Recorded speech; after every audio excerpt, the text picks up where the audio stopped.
Hey, what's going on, guys? This is Jay here again with Visions of Reality. This is day 6 of 12 days of Visions of Reality, and today we're talking about conscious oblivion.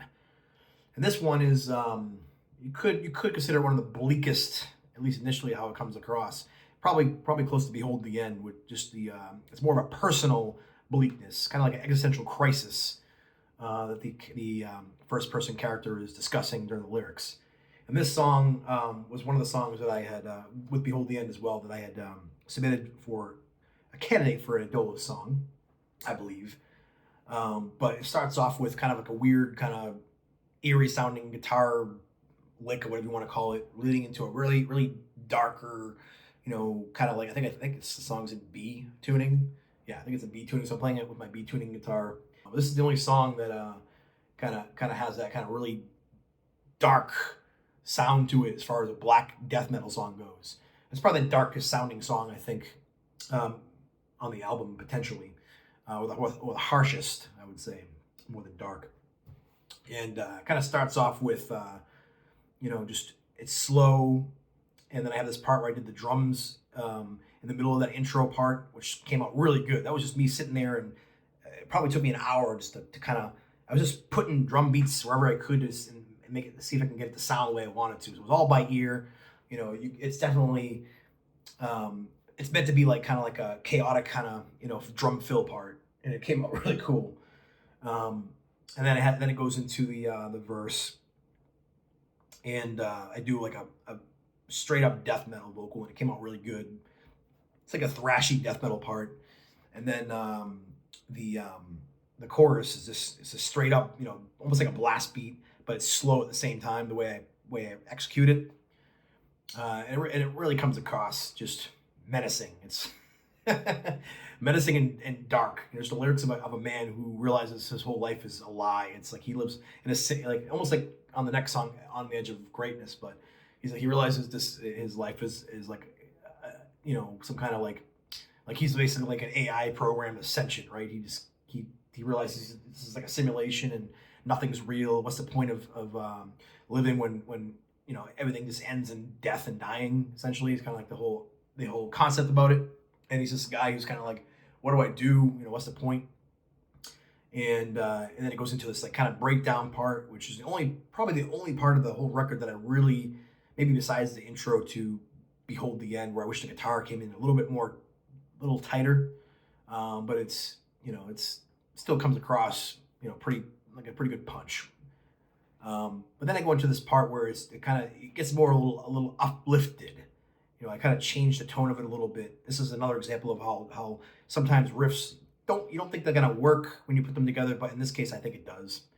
And it's just a melodic part with some keyboards, and then it goes into the final part of the song, which I don't know if you call it a chorus or not, because the song doesn't really have a chorus, it just has parts to it. But as I'm singing on this part, and I think my vocals come across the strongest, probably among the strongest on the whole record here, because I'm not doing any high vocals. It's not super low, but it is kind of on the lower end of what I sing. Kind of almost operatic, kind of almost like Viking, I don't know what you want to call it, just a lower register than I usually would sing. And it came across, just really, really powerful, I think, especially with the keyboards and the guitar. I like how it fades out at the end. But it's about the guy. He's this whole last part of the album, or last part of the song rather, is essentially what you see on the album artwork. He's a guy, like he's desperate. He's kneeling down on a road, like, where do I go from here? My life is meaningless and pointless. My existence is worthless. Nothing means anything to me. I feel disconnected and separate from everybody. And then all of a sudden, the sky opens up, and this gentleman walks out. Celestial being, angel, whatever you want to call him, he steps out and looks down upon the man in his desperation with pity and love, and offers him some kind of solace that there's some meaning to this existence. There's something beyond this 3D world of Earth that we live on, and gives him some kind of hope and peace to carry on. And a lot of times, this song, it hits close to home, because I also went through a kind of what you might call a dark night of the soul a few years back, where I had similar feelings and thoughts and sentiments about life and existence, and felt pretty close to suicide myself. and I'd secretly hope that I, would be walking down the road one day, and and I would pray to God, could you just open up the sky and just reveal to me the real point of my existence, the real purpose of my life. Just, there's got to be something, And although that never happened for me, I did discover the Rancher book and A Course in Miracles, and those books changed my life for the better, saved my life, really. So I consider the Rancher book that opening of the sky, if you will, for my life. And A Course in Miracles literally saved me when I was too depressed to get out of bed. I remember doing those lessons in the Course in Miracles, and how it just changed my mind for the better, helped me get through the worst depression, anxiety I ever felt in my entire life. So that's the whole point of the song. That's why you see the guy. That's why this has a lot of meaning for me. The guy who's standing in the opening of the sky. In my mind, that's Melchizedek.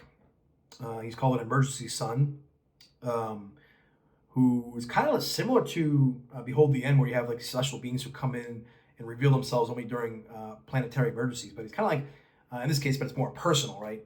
He's got the white robe on. He's got the blue concentric circles on his chest, and that's straight out of the Rancher book.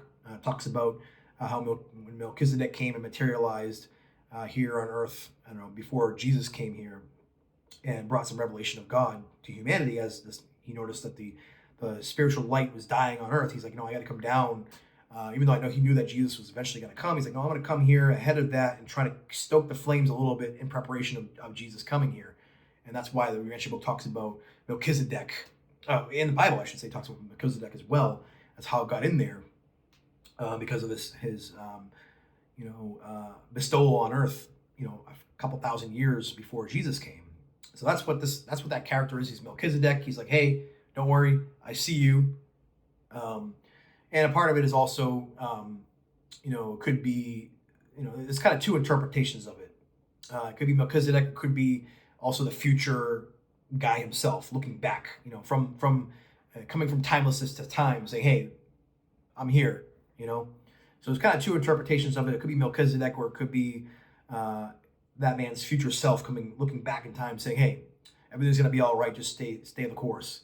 So the second interpretation is kind of where the lyrics head, kind of lead towards.